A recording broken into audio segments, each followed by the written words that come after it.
Pada video kali ini, saya akan memberikan update terkini terkait mengenai informasi bantuan sosial, baik bansos reguler seperti PKH dan sembako. Nah, untuk bansos PKH dan sembako, ini ada yang sudah cair ya untuk tahap 1 ini dan juga ada yang belum cair. Gimana kabarnya bagi yang belum cair? Ini kira-kira masih ada harapan cair atau tidak? Dan bagi yang sudah cair, nah ini menunggu untuk pencairan tahap 2. Akan tetapi tidak semua nanti akan cair di tahap 2. Karena tahap 2 nanti akan menggunakan data SEN, DT-SEN, Data Tunggal Sosial Ekonomi Nasional pengganti DTKS. Bagi KPM yang bulan ini menjadi target survei yang didatangi oleh para pendamping ya akan mensurvei di rumah Anda nanti apakah bantuan tahap 2 nanti akan tetap lanjut atau tidak ya setelah nanti selesai disurvei. Nah, di survei nanti itu nanti ada beberapa pertanyaan terkait kepemilikan aset. Di antaranya kepemilikan televisi dan juga lemari es atau kulkas. Kira-kira nanti berpengaruh atau tidak ya bagi yang punya TV atau kulkas. Nanti akan kita bahas selengkapnya ya terkait hal itu. Nah, tentunya kita akan segera melanjutkan pembahasan ini. Namun sebelum kita lanjut, jangan kemana-mana, kita intro dulu.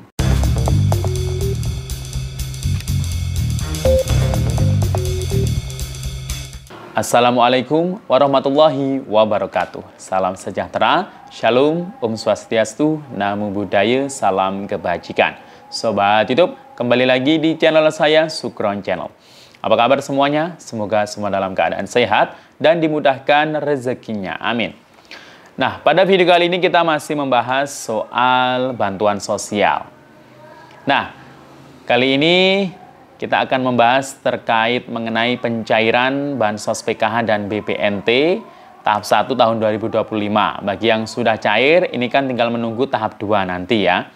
Nah, tapi tahap 2 nanti itu pasti ada yang tidak cair lagi dan ada yang masih tetap lanjut cair. Kira-kira siapa saja yang berpeluang nanti lanjut dan tidak?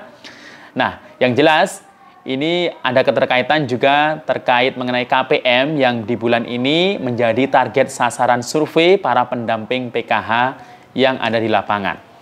Nah, kira-kira nanti KPM yang menjadi target survei yang didatangi oleh pendamping setelah disurvei, apakah bantuannya akan berpengaruh atau ada kesempatan cair atau mungkin bahkan tidak cair lagi.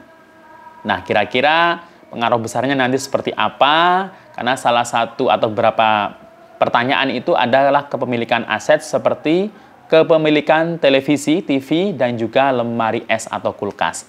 Kira-kira yang punya itu di rumahnya akan berpengaruh atau tidak ya terhadap keberlanjutan bansosnya? Dan juga bagi yang belum cair, ini gimana ini kabarnya? Apakah masih ada harapan atau tidak? Nah, maka dari itu simak terus video ini sampai akhir. Namun sebelum kita lanjut, silakan yang baru bergabung di subscribe dulu channel ini dan ditekan tombol loncengnya agar sobat YouTube semua mendapatkan pemberitahuan video terbaru dari Sukron Channel. Dan jangan lupa di-share di berbagai media sosial dan di-like apabila sobat YouTube suka dengan video ini.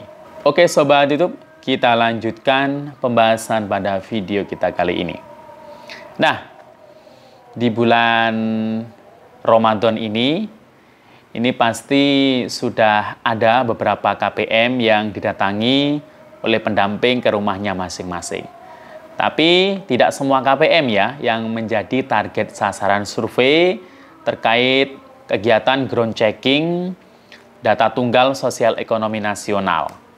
Nah, survei yang dilakukan para pendamping di bulan Maret ini itu nanti akan menjadi acuan ya, hasilnya itu setelah di ranking akan menjadi acuan terkait penyaluran bansos. Jadi data bansos itu adalah nanti mengacunya ke DT-SEN, hasil survei beberapa di antaranya juga hasil survei di bulan Maret ini.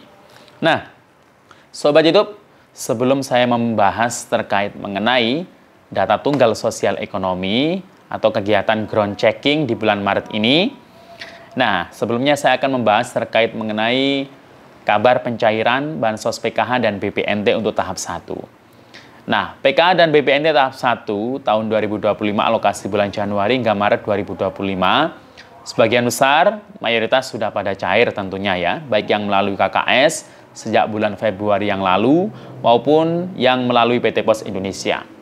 Nah, di bulan Maret ini, minggu-minggu ini juga masih ada beberapa KPM yang masuk pencairan susulan.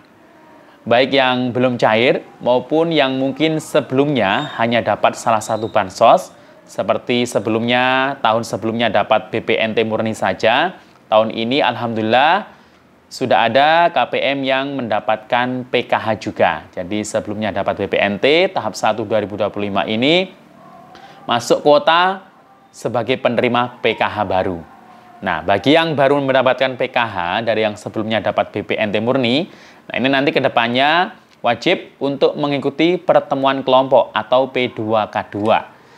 Nah, sudah banyak yang tahu pastinya tentunya ya, untuk P2K2 itu apa? P2K2 itu adalah pertemuan peningkatan kemampuan keluarga. Nanti akan belajar bersama para pendamping terkait P2K2 tersebut. Nah, di dalamnya nanti itu banyak ilmu yang bermanfaat ya, seperti terkait pendidikan dan pengasuhan anak, kemudian terkait kesehatan dan gizi, kemudian terkait mengenai pengelolaan keuangan dalam keluarga, kemudian merawat lansia, disabilitas, dan juga ada edukasi terkait stunting. Nah, jadi di situ nanti wajib untuk mengikuti pertemuan kelompok karena nanti akan diabsen ya. Siapa yang tidak hadir itu akan dilaporkan ya tidak hadir. Kecuali mungkin yang punya keterangan sakit. Biasanya para lansia itu ya yang mungkin sudah sepuh ya, sudah sangat tua dan sakit. Nah, itu mungkin masih bisa dimaklumi atau mungkin yang berhalangan hadir karena alasan tertentu. Tapi kalau sudah malas nggak mau mengikuti pertemuan kelompok, nah itu nanti akan menjadi catatan tersendiri tentunya. Nah, bagi yang belum cair bantuannya di tahap 1 ini, ya pastikan dulu apakah nama Anda masih aktif periodenya tahap 1 Januari hingga Maret 2025 ini atau tidak. Nah, untuk mengetahui caranya itu sudah berulang kali saya jelaskan melalui SIG-NG. Nah, di sana itu pasti akan terlihat apakah masih aktif atau tidak periode tahap 1 ini. Kalau tidak aktif, ya biasanya ada keterangan tidak layak karena apa? Karena apa? Karena mungkin listrik, karena mungkin gaji di atas UMR, atau mungkin tidak layakkan pemerintah daerah. Nah, semua itu ada keterangannya di situ. Nah, jadi kalau yang sudah tidak layakan, ya nggak usah berharap lagi cair. Ya, jadi itu. Nah, kemudian untuk yang sudah cair bantuannya, ini kan pasti sedang menunggu pencairan di tahap 2 ya. Tahap 2 itu periode pencairan itu ada di sekitar bulan April, Mei, dan Juni. Jadi di 3 bulan tersebut nanti adalah jadwal penyalurannya. Baik yang lewat KKS maupun yang lewat pos. Nah, tapi tidak semua KPM yang sudah cair di tahap 1 ini akan cair di tahap 2 ke depannya nanti. Karena apa? Karena bulan ini sudah dilakukan yang namanya ground checking. Nah, pencairan tahap 1 dan tahap-tahap sebelumnya itu didasarkan pada data DTKS, data terpadu kesejahteraan sosial. Akan tetapi, untuk pencairan tahap 2 dan selanjutnya nanti akan didasarkan kepada data tunggal sosial ekonomi nasional. Jadi bukan DTKS lagi. Nah, KPM yang sudah masuk DTKS ya itu tidak akan dibuang.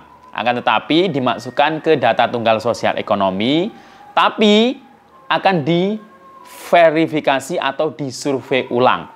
Jadi para penerima bantuan baik PKH maupun BPNT ya yang sudah masuk DTKS, karena ini sudah dimasukkan DTSEN, data tunggal sosial ekonomi.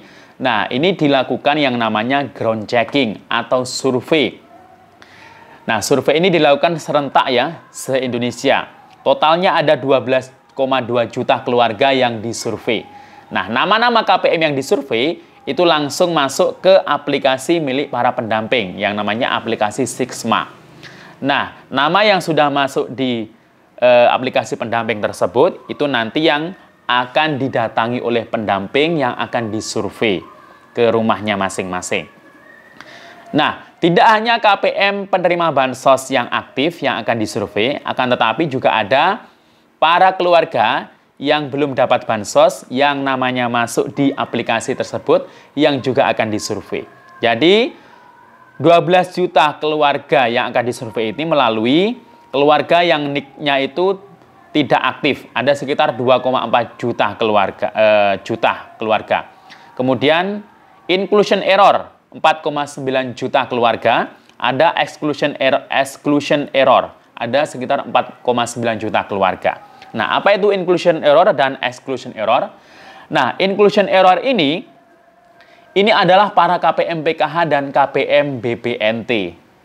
Nah, jadi 4,9 juta KPM PKH plus KPM BPNT ini masuk dalam inclusion error. Kondisi di mana ya orang tersebut selama ini dapat bansos, nah, namun dinilai tidak layak. Nah, nanti kalau setelah disurvei, kalau ternyata tidak layak, dari hasil pemadanan dan perankingan data, nah, KPM tersebut harus dikeluarkan. Jadi bansosnya bisa di-stop. Ya, bisa mulai tahap 2 atau mungkin tahap 3.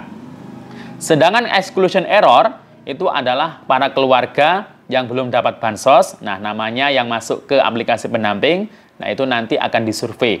Kalau memang kondisinya itu layak dapat bansos, nah itu dari hasil perankingan nanti, nah itu berpotensi bisa dapat bansos mulai tahap 2 dan tahap selanjutnya. Nah, jadi itu ya. Jadi agenda saat ini itu adalah bulan ini adalah ground checking survei tadi. Jadi tidak semua KPM PKH dan KPM BPNT yang akan disurvei. Jadi ada sekitar 4,9 juta KPM yang masuk data survei tadi. Nah, siapa saja itu? Ya, namanya yang jelas yang masuk ke aplikasi pendamping.